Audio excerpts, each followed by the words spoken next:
my dad was the youngest of the three brothers that served, and if they came to visit occasionally, it was more some humorous type of reminiscence that they would start to discuss. My dad suffered terribly. At 26 years of age, he was given the prognosis that he was going to have an ongoing health problem. Gave my mother the opportunity to break the engagement. She said no, if he was going to be ill, he would need her more than ever, so she went into the marriage knowing that she was facing possibility of health problems, and for the next 26 years he was in and out of hospital. We lived with a constant fear of wondering what was going to happen with Dad, because there were times, like as I said, when we moved to Sydney, he was not expected to come out of hospital in 1937. So that clouded our childhood in many ways, financially and in other respects. But I had a loving family group. We were encouraged through our schooling and that sort of thing. So despite the fact that it was difficult in certain respects, also we had a close-knit, happy family. My eldest brother served in the Second World War, a number of cousins as well. He suffered for his service in the Air Force for nearly 6 years, and he was only 54 when he died of his war, and Dad was 52. So you see, I know what it is in the family to have one's lives really, really affected by war service.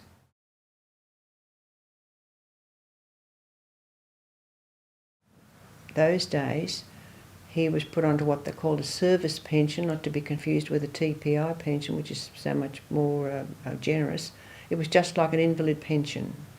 And yes, they did extremely well to give us the opportunities and everything. We never went short. We all had the opportunity to learn piano and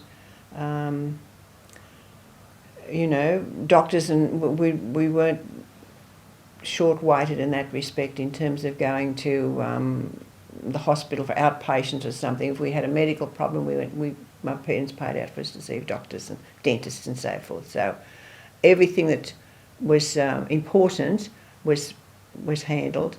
It just meant there was no such thing as pocket money or the like. And I can honestly say, back in those days when most children went Saturday afternoons to the local picture show, as we called it, the cinema, to see the matinee programs, there was never any 12-month period that we got to the pictures twice, because there simply was not the money there to go.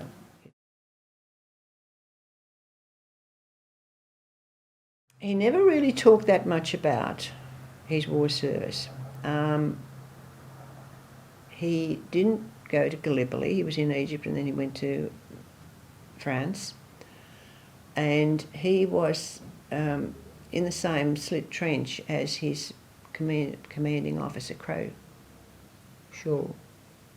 Colonel Croshaw, when that blast, which killed Croshaw and a couple of the others, and he was in the trench, and the blast peppered him through the chest area and the neck and face and arm. And that's who he was taken back to England. He was sent back home and discharged medically unfit. Being a very independent person, he's really the person you need to hear about. He got a letter to go to Auburn Post Office, which he did, and found that they were going to pay him a pension. And he told them in no uncertain terms what they could do with their pension and walked out and re-enlisted a month later. But that was about August, I think, of 1918, and he wasn't actually, he hadn't been sent abroad when armistice, the war ended. So, but he had actually re-enlisted rather than sort of accept the fact that he'd been pensioned off, so to speak.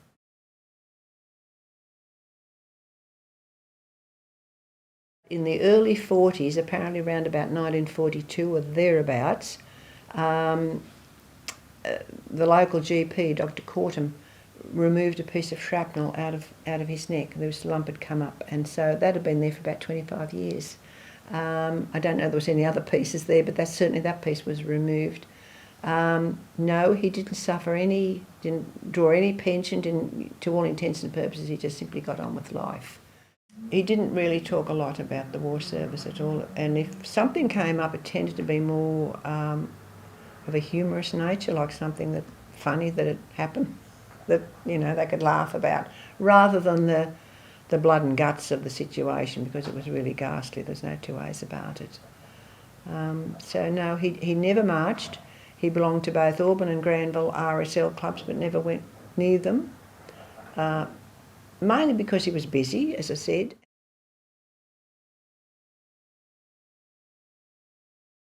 He had no after effects of the war, as I say, apart from having that piece of shrapnel removed from his neck. Now, he smoked 80 cigarettes a day. I emphasise that point. And he started to feel numbness in his fingers. This was the second half of 1959. And these days you'd straight away say, well, that's circulation to do with nicotine, etc., etc. And that sort of gradually increased. Then he felt that his feet were affected. And we saw privately a doctor who put him into Royal North Shore Hospital to do some tests. And as a result of that, they said there was spinal damage done here in the cervical part of the neck. And it was at that point that a couple of his mates from the 53rd Battalion had said to him, I think you better go back to REPAT, which was the repatriation department those days. He'd not been near them for all those years.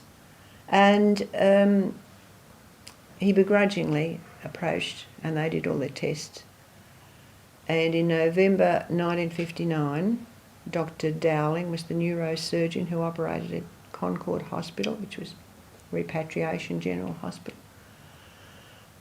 And he said to me, there's damage there, which is obviously an aftermath of these shrapnel wounds.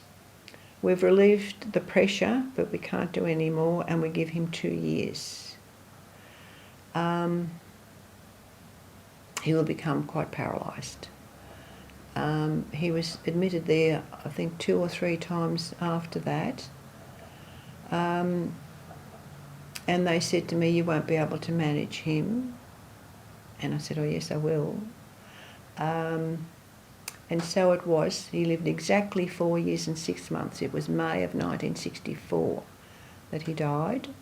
The last 2 years, he'd become so paralysed that I washed, dressed, shaved, bowel washed, did everything for him. And the last 6 weeks of his life, when he was totally bedridden, I moved him every 2 hours in the bed to stop bed sores, pressure points from developing. He said, I don't want to die in hospital. And I said, you won't. You'll be at home. And he was. Saturday, the 30th of May, a month after his 68th birthday, he died at home.